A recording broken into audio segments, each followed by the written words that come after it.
हर हर महादेव। जय श्री कृष्ण। राधे राधे। भक्तों, भगवान श्री कृष्ण वास्तुशास्त्र का विशिष्ट ज्ञान रखते थे। उन्होंने समय समय पर धर्मराज युधिष्ठिर को वास्तुशास्त्र का ज्ञान दिया। यह ज्ञान समस्त मानव जाति के लिए अत्यंत महत्वपूर्ण और कल्याणकारी है। श्री कृष्ण ने 5 ऐसे पेड़ पौधों के बारे में बताया है जिनका भवन की सीमा में होना दुख एवं दरिद्रता लेकर आता है। यह वृक्ष घर के सामने होने से उसे घर में निवास करने वाले लोगों की कभी उन्नति नहीं होती है। उन्हें हमेशा पराजय और निराशा का ही सामना करना पड़ता है। दोस्तों, वास्तुशास्त्र के अनुसार वृक्ष तथा पौधे हमारे भवन की सुंदरता को बढ़ते अवश्य है, साथ यह वातावरण को शुद्ध रखते हैं। वर्षों से सकारात्मक ऊर्जा का संचार होता है जो हमारे जीवन के लिए अत्यंत आवश्यक होती हैं। वृक्ष नकारात्मकता को कम करके वातावरण को अधिक सकारात्मक बनाने का कार्य चुके हैं। घर के सामने शुभ पेड़ पौधे लगाने से घर में बरकत आती है। साथ ही यह पेड़ पौधे कई प्रकार के वस्तु देशों को नष्ट करते हैं। घर के आंगन में खड़े वृक्ष देवताओं के समान हमारे घर की रक्षा करते हैं। इसीलिए हमारे पुराने और शास्त्रों में भवन की सीमा में कुछ शुभ वर्षों का रोपण करने की सलाह दी गई है। आज हम जानेंगे हमारे घर की सीमा में कौन से वृक्ष तथा पौधे होने चाहिए और कौन से वृक्ष नहीं होने चाहिए। जैसे कुछ वर्षों को शास्त्रों में शुभ बताया गया है, उसी प्रकार से वस्तु शास्त्र में अशुभ वृक्षों तथा पौधों का वर्णन मिलता है। इन वृक्षों का घर की सीमा में होना अशुभ और अमंगलकारी होता है। यह वृक्ष घर के सामने होने से दुख तथा दरिद्रता का ही सामना करना पड़ता है। इन वर्षों के सानिध्य में रहने पर धन का नाश होता है, शत्रुओं में वृद्धि होती है, मनुष्य अपना मान सम्मान तक देता है। इसीलिए यदि आपने भी जाने अनजाने में अपने घर के आंगन में अथवा घर के अंदर ऐसे वृक्ष तथा पौधे लगे हैं तो बिना देरी किए उन्हें तुरंत हटा देना चाहिए। सबसे पहली बात है, घर के मुख्य द्वार को हमेशा ही लताओं से, फूलों और पौधे से सजाकर रखना चाहिए। मुख्य द्वार जितना सुंदर और सुशोभित होगा उसे घर में उतनी ही अधिक सुख शांति बनी रहेगी। किंतु ध्यान रहे, मुख्य द्वार पर किसी भी वृक्ष की छाया नहीं पड़नी चाहिए। इससे छाया वेद निर्माण होता है और परिवार में समस्याएं उत्पन्न होने लगती हैं। दूसरी बात है, भवन के अग्निकों में और नृत्यकों में किसी भी प्रकार के वर्षों को लगाना शुभ माना नहीं जाता। ये वृक्ष जल्दी ही सूख जाते हैं और अशुभ परिणाम प्राप्त होते हैं। तीसरी बात है, घर की उत्तर दिशा में पैम और कनक चंपा का पौधा लगाया जाता है तो धन में वृद्धि होती है। ऐसी बात है, यदि घर का मुखिया व्यापार करता है तो उसे घर की सीमा में नीम और बेल के वृक्ष का रोपण करके उनका पालन पोषण करना चाहिए। इससे उनके व्यापार में अधिक लाभ प्राप्त होता है। पांचवी बात है, भवन के परिसर में कहीं भी ऊपर की तरफ जाने वाली लता बहुत ही शुभ परिणाम देती है, किंतु अगर लता ऊपर से नीचे की तरफ आती है तो अधोगति होती है और दुख भोगने पड़ते हैं।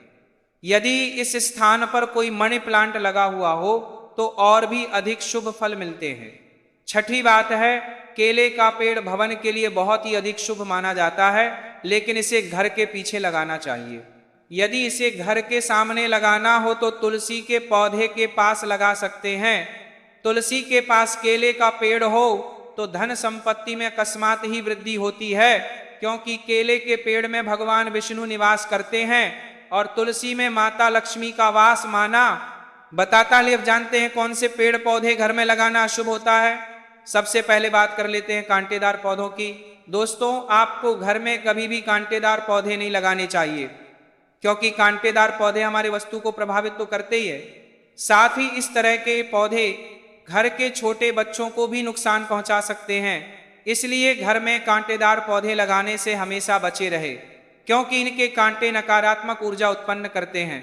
लेकिन फिर भी गुलाब जैसे कांटेदार पौधे लगाए जा सकते हैं, परंतु गुलाब के पौधे को घर की छत पर ही रखें तो बेहतर रहेगा।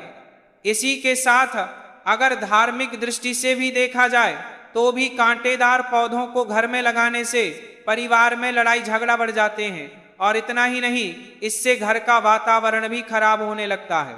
दोस्तों दूसरे तरह के पौधे हैं करने वाले पौधे जी हाँ अपने घर में। कभी भी आपको ऐसे पौधे नहीं लगाने चाहिए जिनको काटने या तोड़ने पर दूध निकलता हो, क्योंकि इनमें से जो दूध निकलता है वह हमारे स्वास्थ्य के लिए ठीक नहीं होता है। अगर गलती से कोई बच्चा या बड़ा इन पौधों के दूध का सेवन कर ले तो यह हमारे शरीर के अंदर विष पैदा कर सकता है। इसलिए इस दुष्प्रभाव से बचने के लिए हमें ऐसे पौधों से दूर रहना चाहिए। वैसे धार्मिक दृष्टि से भी देखा जाए तो भी इन पौधों को घर में लगाने से घर की सुख शांति चली जाती है और घर में नकारात्मक शक्तियां प्रवेश कर जाती हैं। दोस्तों इसी क्रम में तीसरे नंबर पर आते हैं मुरझाए हुए पौधे। दोस्तों आपने देखा होगा कई बार हमारे घर के जीमेल में लगे हुए पौधे सुखियां मुरझा जाते हैं, तो ऐसी स्थिति में हमें इन पौधों को घर से बाहर निकल देना चाहिए। नहीं तो जब भी आप घर में मुरझाए हुए पौधों को देखेंगे तो आपके स्वभाव में भी परिवर्तन आ जाएगा। इसलिए घर में कभी भी सूखे हुए पौधे ना रखें, उन्हें तुरंत बाहर निकल दें। खासकर सूखा हुआ तुलसी का पौधा घर में कभी नहीं रखना चाहिए। तुलसी का पौधा हमेशा हरा भरा रहना चाहिए। सूखा हुआ तुलसी का पौधा दुर्भाग्य लेकर आता है। शास्त्रों में कहा गया है जिस घर में तुलसी का पौधा सूख जाता है उसे घर से लक्ष्मी चली जाती है।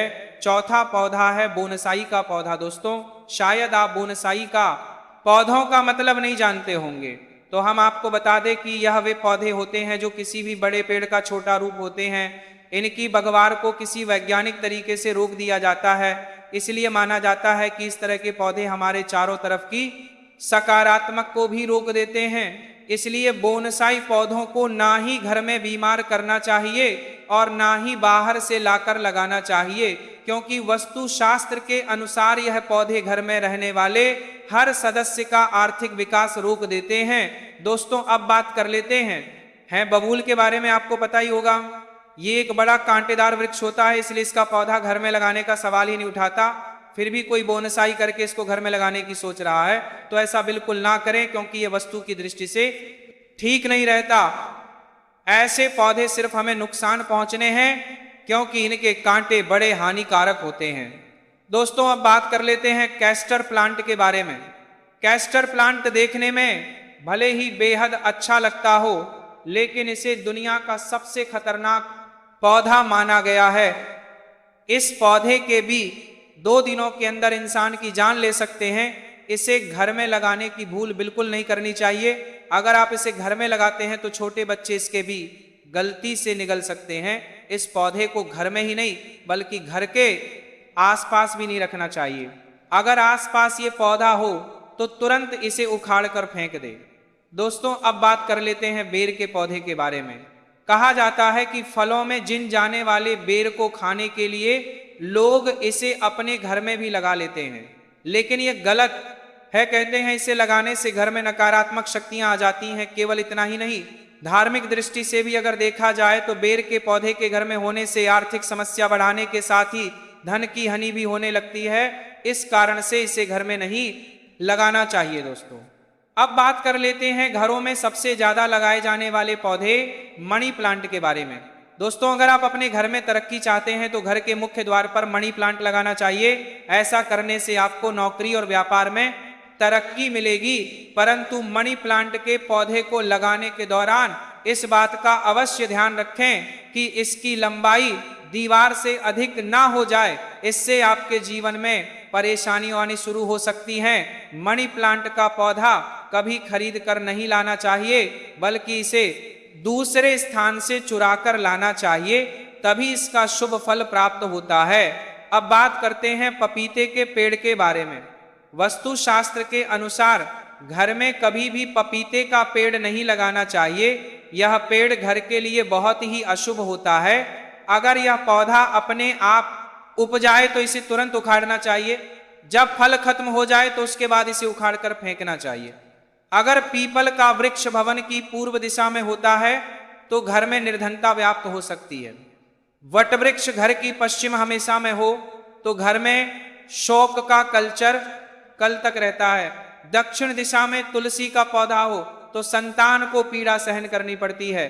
किसी भी मृत वृक्ष की छाया घर पर पड़ती है तो यह मृत्यु सूचक होता है। मृत वृक्ष को तुरंत उखाड़ देना चाहिए। तो दोस्तों, इस प्रकार से वास्तु शास्त्र में घर पड़ता है में लगाए जाने वाले पेड़ पौधों के बारे में महत्वपूर्ण जानकारी दी गई है। कमेंट में जय श्री कृष्ण जरूर लिखें। साथ ही वीडियो को लाइक करना ना भूलें और दोस्तों के साथ शेयर करें। ऐसी ही जानकारी पाने के लिए चैनल को सब्सक्राइब जरूर करें। आप सभी का धन्यवाद।